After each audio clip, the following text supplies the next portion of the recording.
but I do know that over this summer, we're going to spend a lot of time kind of thinking about what's coming next year, right?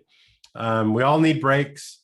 So we appreciate you making the time to come today, but hopefully this hour will be worth it as we rethink kind of our future. What is our future going to be like? I do have to apologize for two things. One, I'm getting over a cough, so I've got my water, my cough drop. And a pro tip for you early on in this webinar is if you're giving a webinar, don't go to the dentist right before. So half of my face is kind of numb.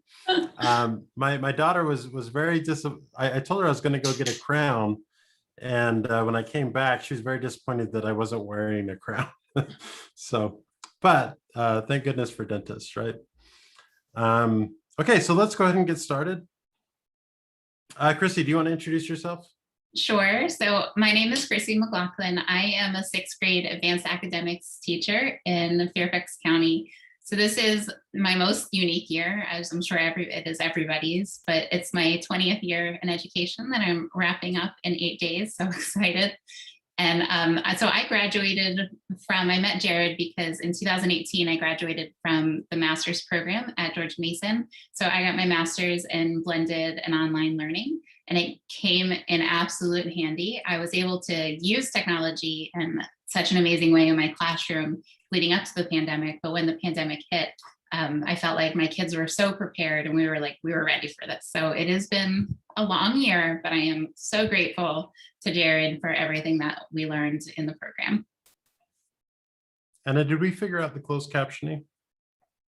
Yes, I just pasted a link in the chat, so feel free to use that. It will create captions through that link. Okay, great. If you'd like to know more about our program, you can go to this URL. Chrissy, maybe you can put that in the chat as well. Yeah. But I teach in the Learning Technologies in Schools program, like Chrissy was saying. Been here for 8 years. I thought I'd spend, a couple of years at Mason, and I've stayed for 8.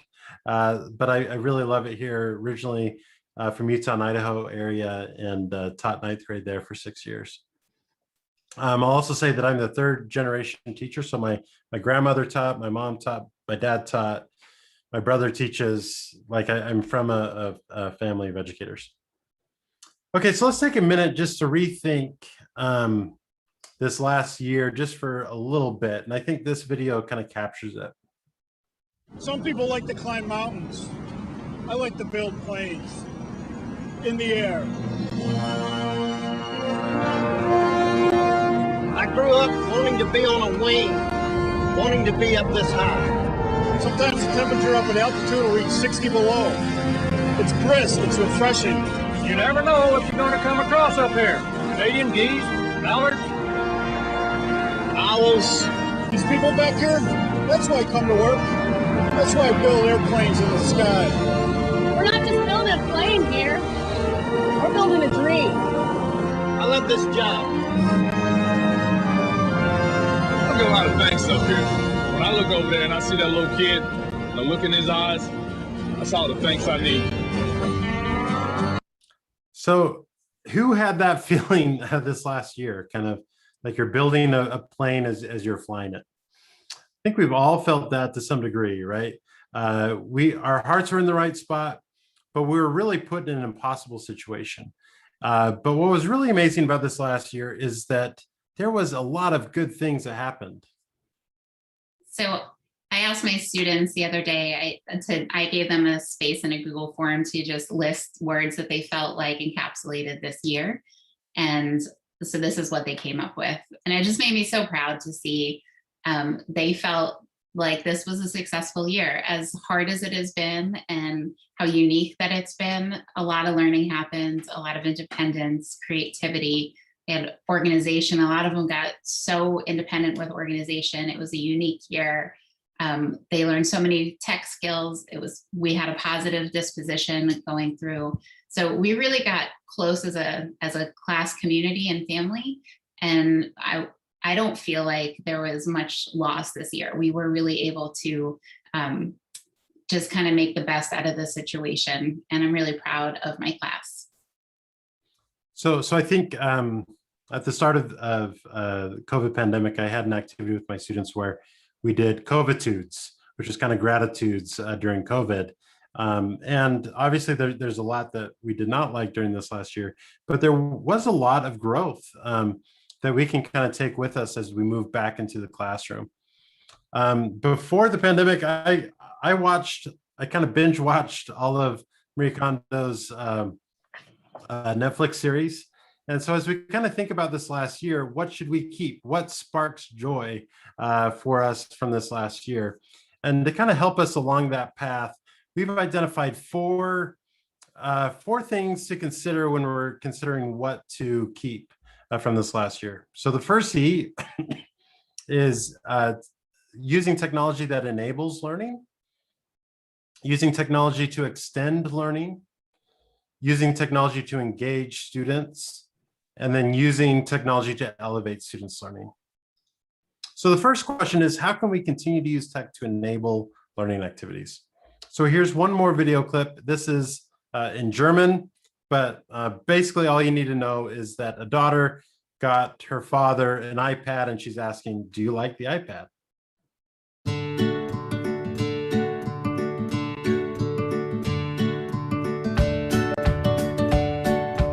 Dem neuen iPad zurecht, was wir dir zum Geburtstag geschenkt haben? Gut. Mit den ganzen Apps kommst du klar? Was denn für Apps? Geh mal bitte ein Stück zur Seite. So.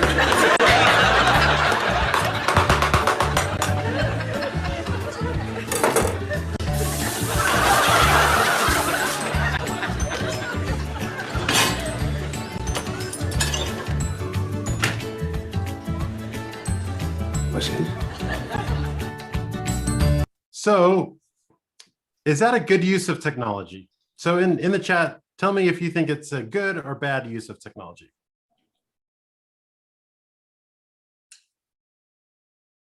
As you do, okay, so a lot of bad, it's okay. Okay, I actually like it's not so good, not so bad, right? Well, think about what he needed. He needed a surface to cut on, right? Probably he lost his cutting board, or maybe it was wood. It wasn't easy to clean. And so he looked around and he saw the iPad. And so it's easy to clean. You just stick it in the dishwasher. You just wipe it down. Maybe salmonella can't hide in the crevices of the iPad as well. So maybe it's a little bit better than what he was doing before, right? So as we use technology, that's kind of what we do a lot of, is we use technology to keep doing what we've always done, but just a little bit differently. And so we can see that I would agree with you that no, it is not the best use of technology, but it's not an awful use of technology either. And we have a long history of using technology to either replace what we've always done. So that's kind of taking a cutting board and using an iPad, right? Or you can use technology to change what you've been doing, improve it slightly, or you could use technology to actually do something entirely different, right? So I like that example of just using digital worksheets, right? That's an example of replaces. And when we think back to last March, like a year ago March, that's kind of what we had to do as teachers. We were teaching them in person, and then we tried to replicate what we always did in person in a Zoom call or a Google Hangout. But then during the pandemic, we also used lots of different technologies, or we switched technologies. So for instance, some of you might have gone from Zoom to Blackboard Collaborate or to Google Hangout, or maybe you went from Blackboard to Schoology, or OneDrive to Google Drive, or Nearpod to Pear Deck, or Screencast-O-Matic to Loom, or Padlet to Flipgrid, or Google Draw to Jamboards. These are all good uses of technology. These are good decisions. And sometimes switching the technology can make it more efficient, cost effective. Maybe it's providing access. There's a novelty factor built into that. So bonus points for the SAMR reference there, which is also another similar framework. But it's unlikely, all of these reasons, if you're just replacing what you've always done, it's unlikely to impact learning outcomes, right? We'll get to the same place that we would have gotten to otherwise, perhaps maybe quicker and cheaper, but it's the same destination. So in order for us to impact our learning outcomes, we have to use technology to amplify or transform learning. And that's what we mean by enable in the 4 E's. So for instance, an example is, instead of having students handwrite things, we can digitize that by having them type it up. Or we can amplify it by having them create a blog, right? So in a blog, they can add pictures, it gives them an audience, but in the end, it's still kind of an essay, right? Or we could amplify it by having them collaborate in a Google document.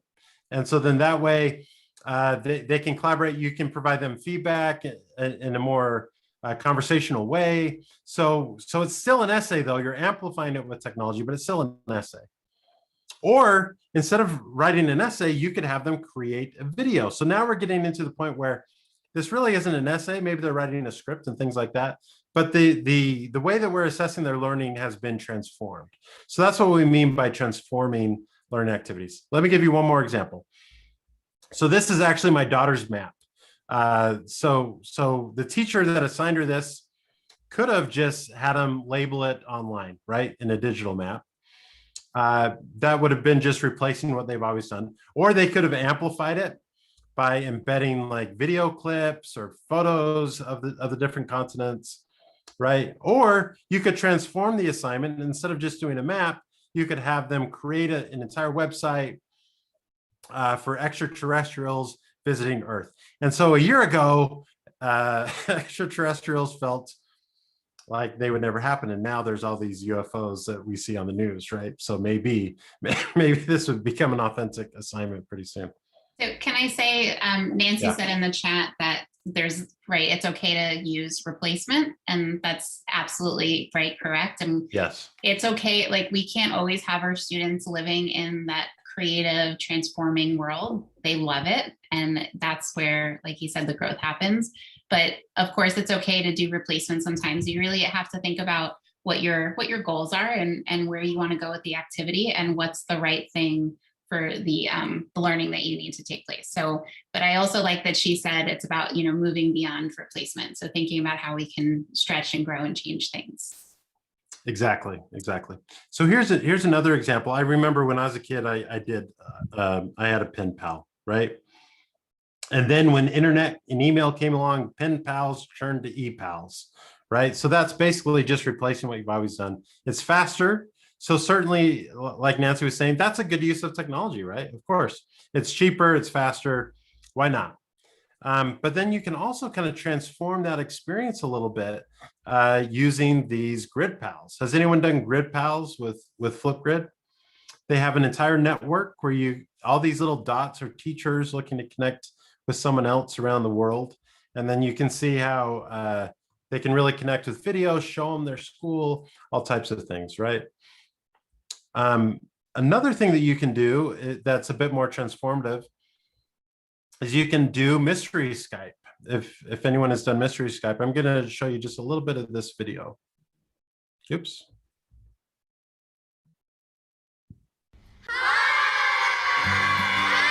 In my classroom, I'll grasp onto any technology that can expand the kids' possibilities. Greeter, come on up. Learning comes from a teacher that's willing to take a risk and do something new and bring in these powerful tools. Hi, welcome to Mystery Skype. One of the key tools we're using right now is Skype to connect with other classrooms. It's so powerful to connect them beyond these four walls. Are you in the United States? Mystery Skype's a chance for the kids to connect with other students around the world. Are you east of Mississippi? Runners, No. It's a challenging game for them. They have to critically think. It helps the kids understand other cultures and other countries. Are you in the U.S.? No, we're not. Are you somewhere in Mexico? Yes. It's a powerful tool to see kids learning from each other. Hey, Mateo, come on over, bring those maps. To see their critical thinking process is far better than any test I can give them. Because of Mr. Bedley, learning seems to be really fun. It's more like a game instead of the teacher telling you this is what we're going to be doing. It's a team effort to really win Mystery Skype. Do the Rocky Mountains run through your state? No. No. I mean, really, it takes a team to do anything in life. And this is a chance for them to experience that collaboration. Are you in Baja, California? No. You can see those light bulbs going off and just that connection that they're making. How better to do that than to actually connect with other kids all over the world? Do you have dry weather? Yes, we do have. Technology empowers our class to be enabled to learn beyond our four walls. I'm just a passionate educator who wants to make an impact for kids. I'll take risks to try to expand their learning beyond what they could have ever imagined. Are you in Mexico City?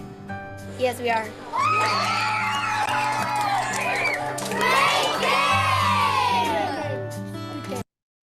So I love the concept of Mystery Skype, right? Kind of connecting them synchronously in a live setting, having them use all those creativity and critical thinking skills.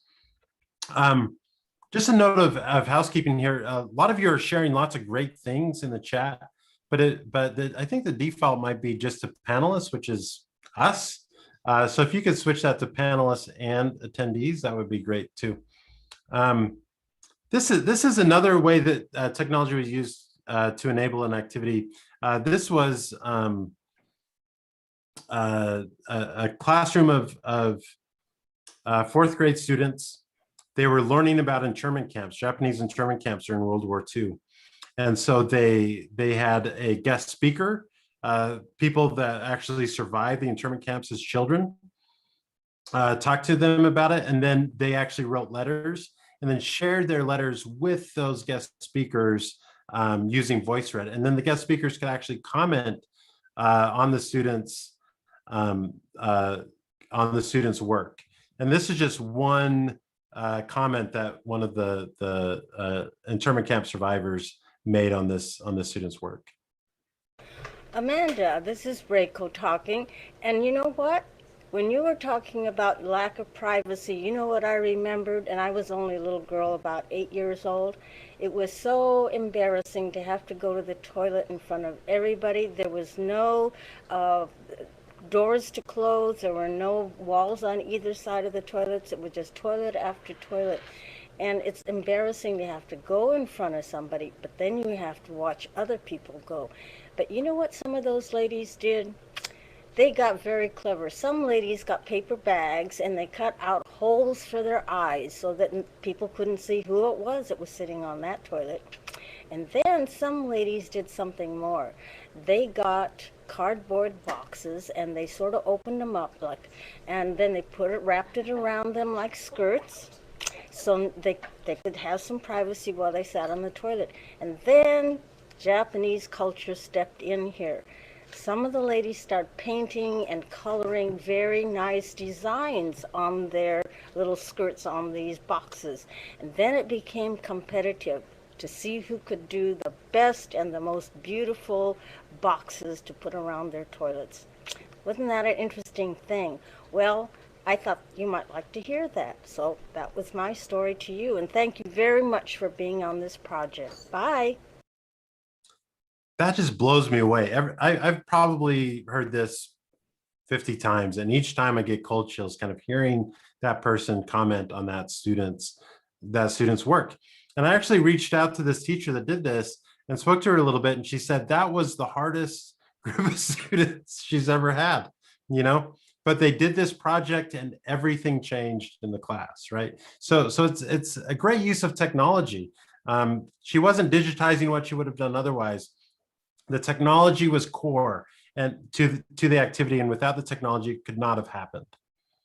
So there is a question that says, what is the Mystery Skype approval process district-wide? And I would say it's, and you can correct me if I'm wrong, but I think it's different for every district. But if there's something that isn't necessarily approved, what we typically do is we'll get it approved through our principal, and then we would send a letter home and getting approval from the parents explaining what the process is. So that's been like our workaround for things that that we would like to use that might not be approved at the district level.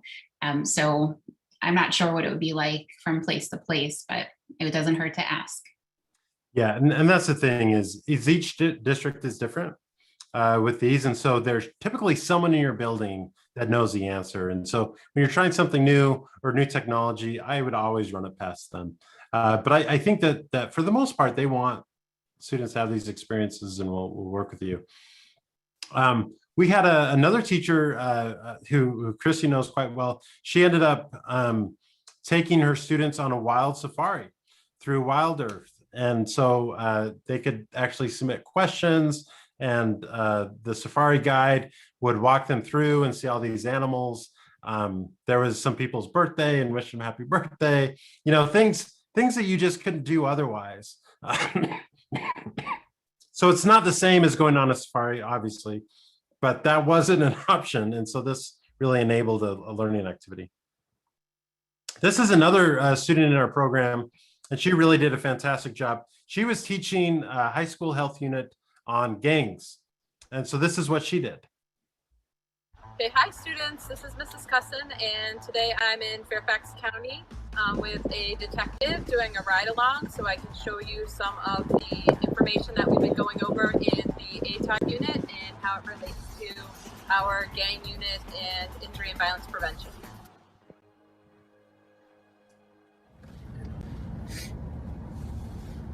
So you can kind of see throughout the video, she went with this undercover officer, filmed it, made a video, even to the point where went to prison to kind of see the cells and things like that.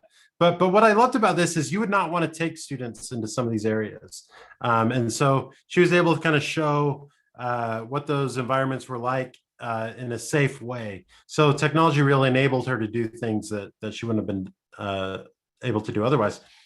The other thing is that was an undercover drug officer. So she ended the unit by having him call in, where he couldn't come in person because he's undercover, but he could call in and answer questions and things like that. So technology enabled that as well. Okay, hi students. Okay, so the second E is extend. And what we mean by extend is using technology to extend students' learning time beyond their time with you.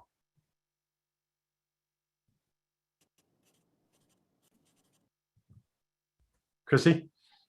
Oh, I thought you were going to play it. So this is an example. It's a screenshot of my math website. So this year I reorganized everything, and I had everything laid out for the kids. So they had they could expect every day the 4 same areas. So we always started with a warm up, and then there was a section for the lesson that might include videos. And then there was a practice section that we either did whole group activities. I did like small group activities where I would meet with the kids in small groups, or they would do partner work with each other.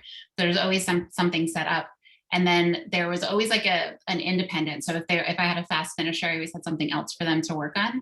And then the last section was enrichment. So if the kids were looking to extend their learning or maybe learn a little bit beyond, there was always that. So every day they always expected the same thing. And on the left-hand side, you can just see how it was organized. So I had the unit, and the unit just showed like all the standards that the kids are going to cover. And then I pulled out all the videos that I had made for the kids or found for the kids, and I put them on one page. So that way, when they were studying, they didn't have to click through all of the pages. They could just get it there. And I always had an overview for the week. So that predictability allowed students to just show up at math time ready. They had the link and they were ready to learn.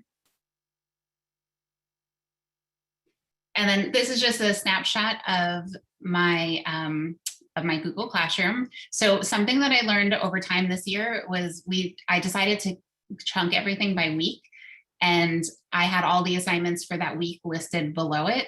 And then I started using emojis to help make it more visual for the students, because there were so many words and the kids were having trouble kind of keeping up with like, where can I find that assignment? So I use a siren to indicate that, hey, this is the current week that you should be focused on. And then I use the 100 symbol. So as soon as an assignment is completely done, everybody has turned it in, I put the 100 symbol in front of it. So I know and they know this isn't one that you need to worry about anymore. You don't need to click on it or scour to see if something's missing. And then you can see like midway down, I have like the little star symbol. So that indicates that this is when the fourth quarter started, because I keep the same Google Classroom for the whole year. So the students know before the quarter's over, they only need to worry about going up until that symbol. So just keeping it organized in a way that works for them allows them to access all this information outside of the time with me, so they can organize and make sure all their work is done. So another way to kind of extend students' learning is using videos. So it's one thing to kind of provide them with content online. It's a whole other thing to provide them with support and direction online. And so one way to do that is with videos. You can use Screencast-O-Matic, Loom, Screencastify. I'm sure your district has something available where you can make videos. It's so easy to use these things. You can learn in just a few minutes. The hard part is to make a good video. So I would always tell the students, like before this pandemic, we would be in math class and I would give the lesson live, and I would I would go through a little mini lesson. I'd go over an example. Hey, this is how we do it. And then I would tell them, hey guys, listen to like the real me. And then I would say, now go listen to digital me. So the kids there would always be a video for them when there was a new concept. So the kids could really digest that information at their own pace. So some students who felt really comfortable would watch a video in 2 times speed versus another student who maybe needed an explanation again, didn't really want to raise their hand in class. They could go home and they could watch the video again. They could watch the video with their parents. So that way the parents would get on the same page. Because how many times, even though that I'm a math teacher, my son would tell me, Mom, that's not how my math teacher does it. I'm like, I'm a math teacher. And just because I didn't say it the same way that his teacher would say it, he didn't always believe me. So parents would email me and say like, they really appreciated the math website and they appreciated being able to hear me recording the way I teach it, because I could curate videos online, but it didn't always match like my tips and tricks or the things that I wanted to have come across. So when I started creating my own videos, it really just kind of became my space where the kids can learn from me at any time and however fast or slow they wanted to. So each lesson, I basically say this is the meat and potatoes I tell the kids. So typically what happens is they have a notes page. This year, I made a digital notebook. On a normal year, the kids would actually have this paper, they would cut and glue it in their notebook. So it was always called cut, glue, watch, and do. So the kids would watch the whole lesson on video. And I would circulate around the room and I would ask them questions like, hey, do you need help? But I was able to then start to pull kids at the back table and I could start meeting with groups immediately because I didn't have to take the 15 minutes, 20 minutes to explain or re-explain. Can you tell me that again? The kids could just kind of watch it at their own pace. So they really appreciated that. And it took a lot of time to set up in the beginning, but once you have it, you have it. And I've been using my same videos for probably 5 years now. Along with that, one thing to avoid is getting too specific on some of the smaller details, because then if those details change, then you got to recreate the video. Oh, yes, true. But I do them by concept too. So like if a standard, like a certain standard left our math curriculum, I just didn't play that video anymore since it wasn't everything. But so other ways that I use videos is I will do like a review. So the kids will take an exit ticket and I'll get it back and I'll analyze it and see like, hey, these 2 questions were really, really difficult. And a lot of the students in the class struggle with them. So instead of meeting with everybody one-on-one or finding them and having time where I can get them at a back table and meet with them, or this year online, what I would do instead is I would create a video reviewing the exit ticket and telling, hey, this is the most common mistake that I saw. So these videos I would create every year, like, because it's really specific to, the problem that the class was having. And that could be different all the time. So I would create these real quick. It would take me, I mean, maybe like 5 minutes to get it set up, and I would just write on my screen and record at the same time. And the longest part of it was probably just uploading it to YouTube, but that wasn't a big deal. And then the kids could watch this over and over again. So the first thing you want to do when you do this problem is make sure that you're ordering it in the correct way. And then I showed you how to organize. So you would kind of set up like a little... One thing I wanted to point out is how natural Chrissy is in her videos. I mean, it just feels like she's there with you, right? Not too rehearsed. but So gets, the first thing you want to do when you gets to the point. And so that also took what time. I remember the first time I ever recorded myself in video was in the program, and I probably did it like 1,000 times because I just hated it. But like that teacher said in the Skype video, is we have to be risk takers for our students to be risk takers. And they record videos a lot in my classroom. So I showed them, hey guys, I made a mistake, and I would just type it out instead of recording the whole video. And I say at minute 2:54, I said this, but I meant that. Like, deal with it. And instead of remaking a whole video. So it just shows them it's okay that they don't have to be perfect and they can make mistakes too. So this is just another type of video. So this was Continental Math League. We do it, we have 5 meets a year. And this used to always, before I decided to start recording videos, this always took an entire class period, a whole hour. And I had a couple of kids sleeping on the desk because they like already knew it. And I had some kids that had me explain it 19 times. So by having this video, they could just watch it and watch it and watch it, and they can get and understand the problems. Side. So the first thing I did before I did that actually is I combined my like terms. So that's how I came up with the number 10,098. And I would tell them too, they can zip through. Those are typically, I know we're supposed to keep videos shorter, but those videos were typically like 12 minutes. But I cut it down from an hour of me standing in front of the class and talking to them to 12 minutes that they can, again, process and digest on their own. And I would normally give them a week, and I would have them write in Google Classroom, like, what's something cool or something you learned or a mistake that you made that you now understand, or what are you going to try next time? And they would all then have a conversation about it from the video. So, and here's just another one. The kids worked on like a collaborative activity. They had to figure out, basically prove to me how they knew that anything to the 0 power was always 1. So we talked about the pattern of exponents as we go up. And then I talked about the patterns of exponents as they go down. And then after the activity, I just stood here and I recorded everything on my whiteboard and just like explained them, this is what you were supposed to take away from the activity. Make sure that this is what you and your partner talked about. 1/100 and 1/1000. So then we weren't, not everybody was necessarily sure about what 10 to the. I just wanted to really quickly record. This is another way of doing videos. So it's easy to record your screen like we showed you. But then this is one of our art teachers that just recently graduated the program. And he wanted to talk through some drawings. And so I'm just going to play this for a minute without the sound. But it was super engaging. And so he just set it up. He had his microphone, his webcam there. I've done similar things with just stacking a phone on some books and then drawing on a piece of paper, writing on a piece of paper. And it can still be a really engaging thing to do. He even said that when he was back in person with students, he was still playing some of these videos because he could show things in more detail than even him doing it on a board or on a piece of paper. So yeah, there's lots of ways of doing this. He was an art teacher, but teachers have been doing this with like grammar or Latin or, just about anything. Okay, so the 30 is engaging students. We should continue to use technology to engage students even when we're back with them. But what do we mean by engagement? So oftentimes we say, oh yeah, the students were really engaged, or man, the students just weren't engaged. But what do we mean by that?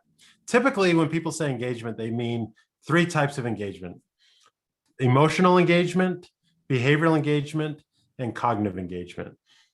So engaging their hearts, their hands, and their minds. And so when we say, man, they're really engaged, what we mean is not only were they doing something, but they were emotionally connecting with it, and they were learning a lot from it, right? So this is a culminative project my kids are currently working on with like the last week of school. I have 9 units. I split them into 9 groups, and the students have to create and record a video, an intro video that I'm going to put on my website to introduce each unit next year for my future students to watch. So I just created this little, I found like an advertisement, I threw my own words in it, and this kicked off the project. I told them that I was seeking skilled video creators and editors. I teach 9 math units, and I'm looking for a video to introduce each of my units for my future students. Are you a mighty mathlete? That's what I call my kiddos. Do you know how to use technology? Are you creative? Then you're perfect for the job. I can't wait to see what you create. So it kind of set the stage for this activity. And then on the next slide, I just kind of laid out, then they were like all excited and they were ready to work. So I gave them this slide deck, and you can't see it really well, but on slide 3, it's just all the different criteria of what I expect and looking for in the project. And they color coded it. So like the first section was yellow, that's their brainstorming. So slide 5 is all about their brainstorming process. So I would jump in their slide deck and watch them work. And then the green was their planning process. So kind of deciding what their plan is, creating a storyboard, and writing their script. And then I had them think about each group member and delegate tasks so they all have equal. So not everybody needs to be on video. Maybe only 2 are comfortable on video, and the third person wants to stay behind the stage and do editing or do building slides. So they kind of decided as a group what their strengths were and figured out who would do what part of it. And then recording and editing. And then finally, that orange section is presenting. I have them kind of come up with a little introduction, because we're going to share our videos next week. But yeah, and I did say the video that they're creating is supposed to be, I said 2 minutes. I said, but no more than 5. Yeah. So, and when we're creating videos for students as well, we know that students stop watching. These are adults, by the way. They stop watching that at about 8 minutes. So you can imagine younger kids probably have like a couple of minutes with them, like the really little kids. But as they get older, their attention span can increase. And what I love about this is this wasn't busy work, right? Oftentimes when students say, why are we doing this busy work? This is busy work. What they mean is their behavioral engagement is up, but their hearts aren't in it and their minds aren't in it, right? They're not learning, they're not connecting with it. And I think this is a great example where students will connect their hearts, their minds, and their hands.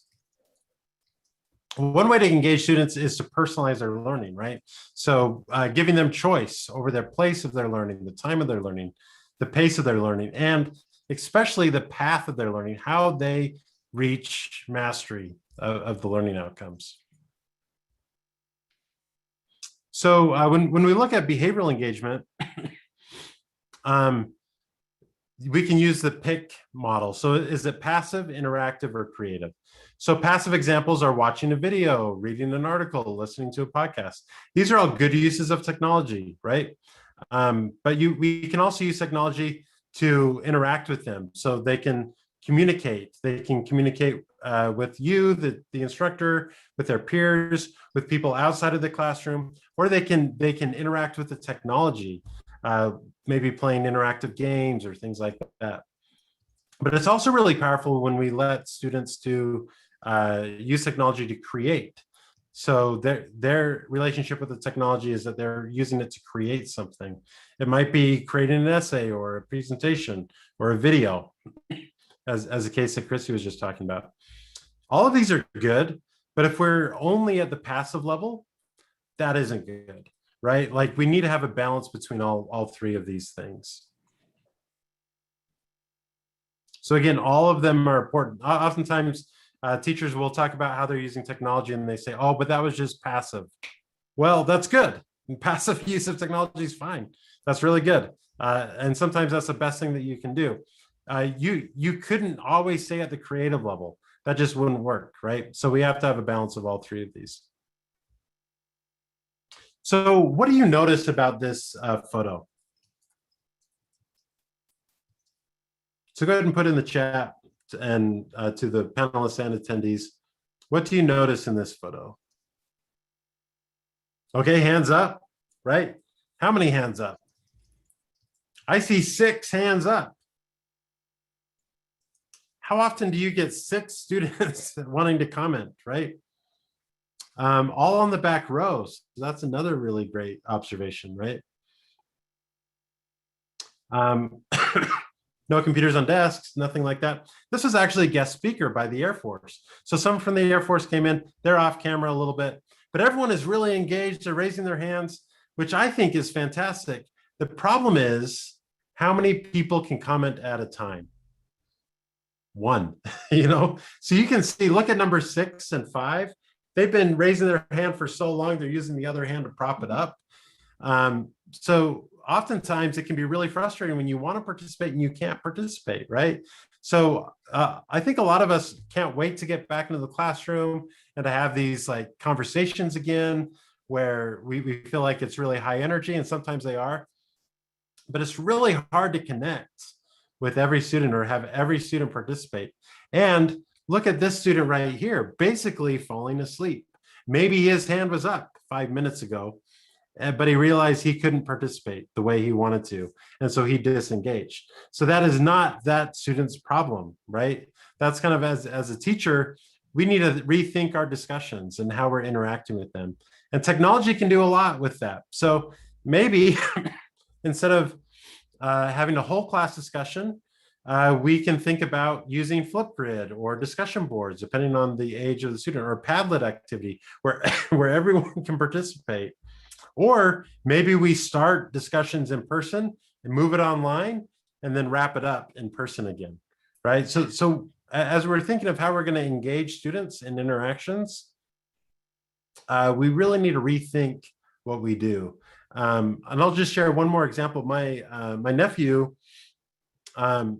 is autistic, and I did not really hear his voice at all until he started writing me letters, and I think once I started getting his letters, I read it and it's like, wow, he has a lot to say. He's funny. He's sharing all these jokes, all these things. But in person, he can't do those things. And how often do we have students that want to communicate with us, but they can't in person? And so if we blend it, we're more likely to hear all of our students and hear what they have to say. So I was just going to say that was, I think, one of my kids' favorite things about this year is they would use the chat. A lot of teachers would turn it off, and so they were muted and they weren't able to type. I leave it on all day. And we worked really hard the first couple of weeks of school to kind of set the expectations of what was okay and what was not okay. And I addressed problems like immediately as they came up. And my kids have had no problem the rest of the year communicating. And even my shy students who don't want to type anything in the main chat, they send me private messages. So I get to still hear from them, and they just have a conversation one-on-one with me. And they love like kind of spamming the chat with like when I ask them questions of all the things that they think, and they get to see each other's ideas and, can kind of confirm their thinking with each other. So they love that. And that's something, like you just said, that I can't really have in the classroom because we can't all shout out at the same time. We've got to raise their hands. So it just really opens up their voices. So the last C is, how can we continue to use technology to elevate students' learning, going beyond the learning objectives to include lifelong skills or 21st century skills? So typically these are communication, collaboration, critical thinking, creativity. Depending on your district, you might call it something else. But these are skills that we want to teach them while they're learning the content objectives. So one great example of this is there were teachers at Fairfax County Public Schools. They had a unit on immigration. And so what they did is they didn't just learn about immigration, they created collaboratively interview protocols, how to use their communication skills to actually go out and to speak with someone who immigrated to the United States, create a video and kind of told their story in video. And then each one of these push pins is a video telling a story of an immigrant, right? So you can look at these 4 C's, nailed all of them, right? So yes, they learned about immigration, but they went beyond just learning about immigration to using creativity, collaboration skills, communication skills, and critical thinking skills. This is a project that my students did. They learned about integers, and they had to create a newscast telling like real stories, real ways that integers were used. So they collaborated together. They got so excited and so into it. This one was pre-COVID. You could see that they got dressed up. So like my student here, he's wearing his suit and tie because he was the news anchor. So he was so excited. They had mugs and umbrellas for the weather, and they all recorded their pieces of the video and then edited it together. And it was a really fun way. They got so excited about what they were doing and being able to express themselves in a creative way, show their math understanding, and collaborate together. It was a fun project. So this next one, over these next 3 slides, so these students, they work together. I told them, so we just learned about tax, tip, and discount. And I told the kids that your goal is to create a pocket guide, because a lot of people have a hard time, calculating what a discount is or how much tip I should give. And your pocket guide, I said, needs to be something that people can take out of their pocket. They can like scan it, or there's a link so they can go and they can hear you explaining it to the people who are using it. So the next slide is the start of their trifold.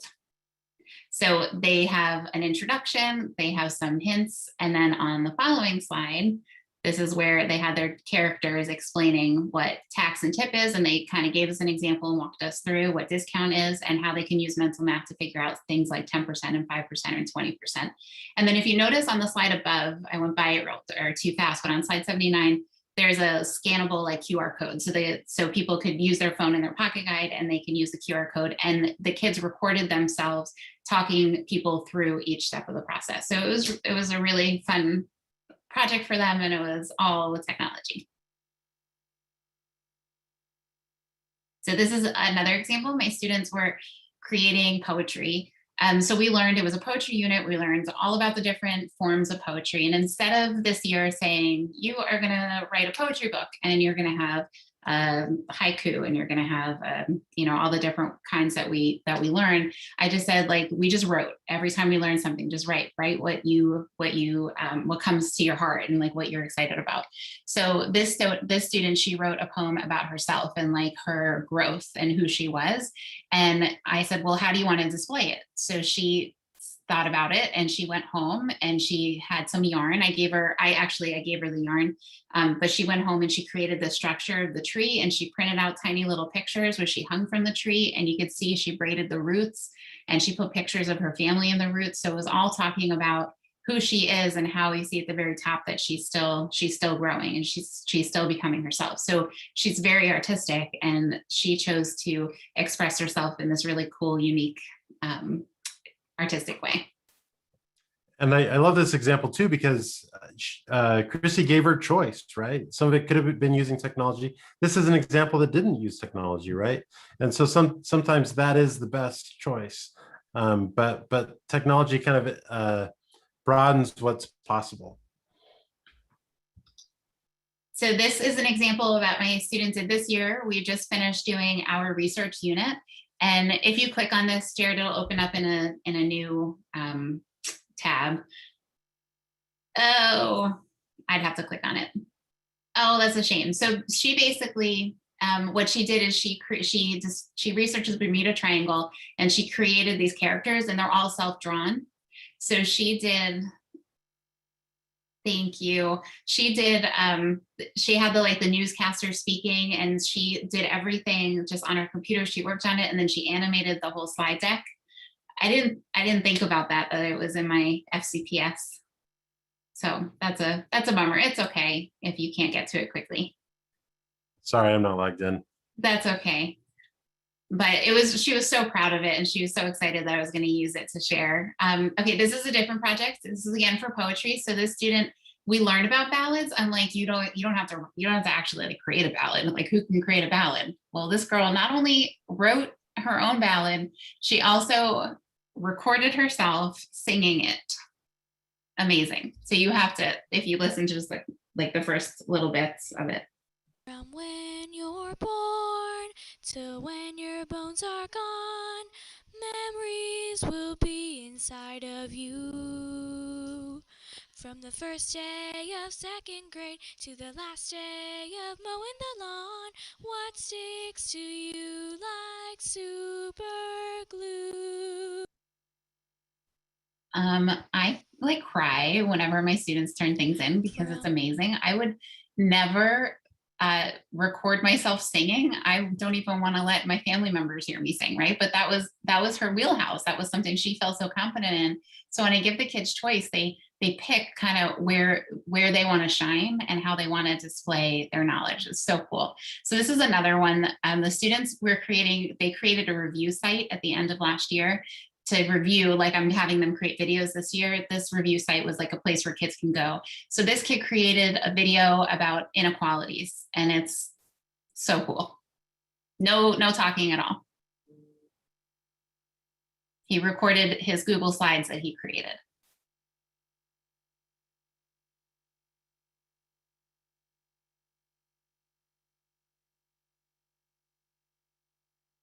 So this is the bad guy, and he's messing things up with his inequalities. So off to the rescue is this character, Albert Einstein. And then he shoots inequalities at him, and then he solves them.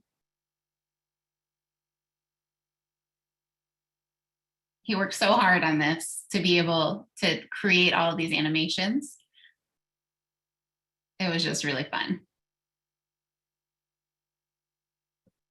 What I love about these examples is you can imagine if Chrissy went to her students and said, okay, we're all going to do stop motion animation, and it's going to look like this, and you have to include these 10 things in it.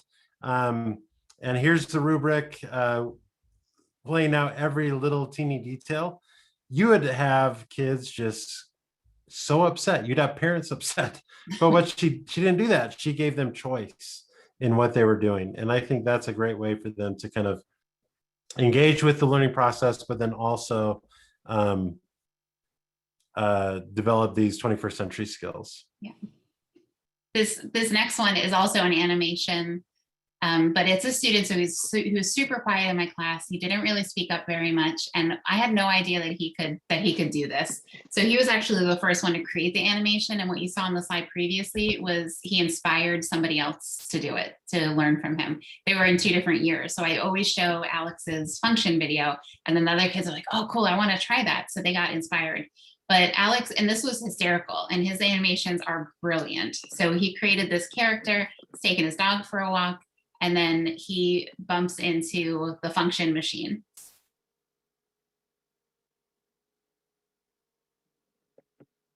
And he loses he pulls his dog out of the function machine. These are like the in and outs, because we were talking about slope and proportional relationships. So the dog realizes, he puts his bone in the machine, and the machine follows this function. And then he shows all the bones that pop out of the machine because of that. And he also covers the vocabulary of domain and range and independent dependent variable. And then at the very end, so the dog realizes this happened, so he takes the guy's wallet and he puts the wallet in the machine. And then at the very end, if you fast forward to like towards the very end, he's like a millionaire he's got gold chains and he's got all this money, because he was sad at first, so he shows this character. So it was really funny. The kids loved it. It was so cool. But again, not something I could do. I have no idea how to do this. Somebody said in the chat, like, years ago, when I decided to just say, okay, guys, you do what you feel you can do. And I really kind of took the lid off of things. That's when I saw really cool products and outcomes. And I was so proud of them. So, someone in the chat asked, are these all advanced placement kids? And I think most of them are, right? Yeah. But I have actually been Marie Kondoing my office, and so getting rid of things. And I found student work from like 2012 that just kind of blew me away. And I ended up like taking pictures and like sending them to the actual students with it.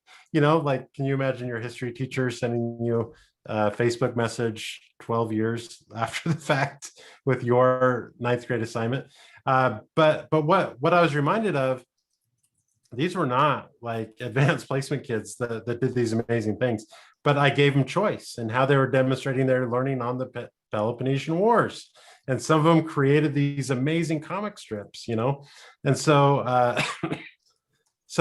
yes, advanced placement students are highly motivated. Some are, not all, but even those students that are not engaged at all, if you give them choice, they'll come to life for the most part. And they all created, so basically what this was is I had this math website for vocabulary, and they just had to show their understanding of math vocabulary throughout the unit. If it was a 4-week unit, they had 4 weeks to turn something into me. 2-week unit, 2 weeks. But there was a choice board. They had 9 different things they could choose from. It could be poetry. It could be a video. It could have been create a Quizlet. So everybody kind of picked where they felt like would be the best thing for them. So not everybody created this. This is just what worked for him. He was so artistic and he loves working on this. So these slides, so this is this year. I had students, we were talking about poetry for two voices, and I showed the kids a video and we were inspired by it. And I said, I want you guys to collaborate and create a poem for two voices. So they were virtual. I had them in breakout rooms, and so the two lines at the top are supposed to be read together at school. And then the blue box is red, you're all fenced in, but then the opposite perspective is in the red. You'll have so much fun. When will it ever end? And they both read at school. You'll learn to read. I should have slept in. And they created they only really had to do one slide. This was enough, but they extended it onto the next slide and the next slide. They made it 3 slides long. They loved it, and the kids loved it. And it was such a cool poem to see their opposite perspectives. So this was for reading above. The kids had to pick any book that they wanted to read. It's a push book. And as soon as you're done with the book, you can highlight it in some way.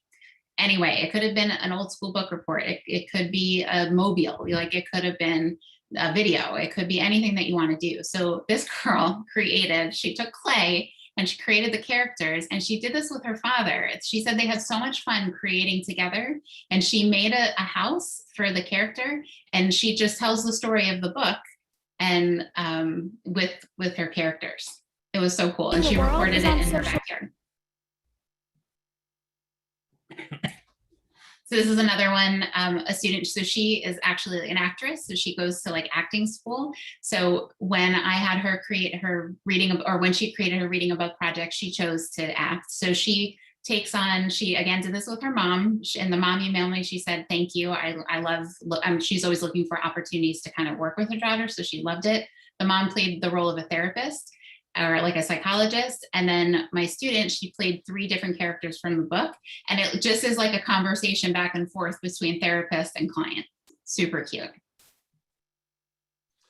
So just kind of wrapping up, as we're thinking to next year and what we want to keep and what we want to get rid of from this last year, I think the things that we want to keep is when we use technology to enable learning activities, extend their learning time, that engaged students and elevated their learning. So we shared lots of examples. I think it's important to think big, but then also start small. So we've gone through lots of changes this last year. Find one small thing that you'll want to change or keep, and keep working on that, and just build on it and build on it and build on it. One other thing is I want to leave with you a free book. So I'll put the link in the chat, but this is on blended teaching that kind of walks you through a lot of these principles that we talked about today. And then finally, again, if you want to know more about the Learning Technologies in Schools Master's or Graduate Certificate programs, there's a bit.ly here. And then we are going to have an information session tomorrow, actually at 4:30. So Chrissy, if you could put that in the chat, that'd be great as well. But thank you for coming. We're happy to hang on if you have any questions or anything like that. But I think we've been answering questions as we go through, which has been really great.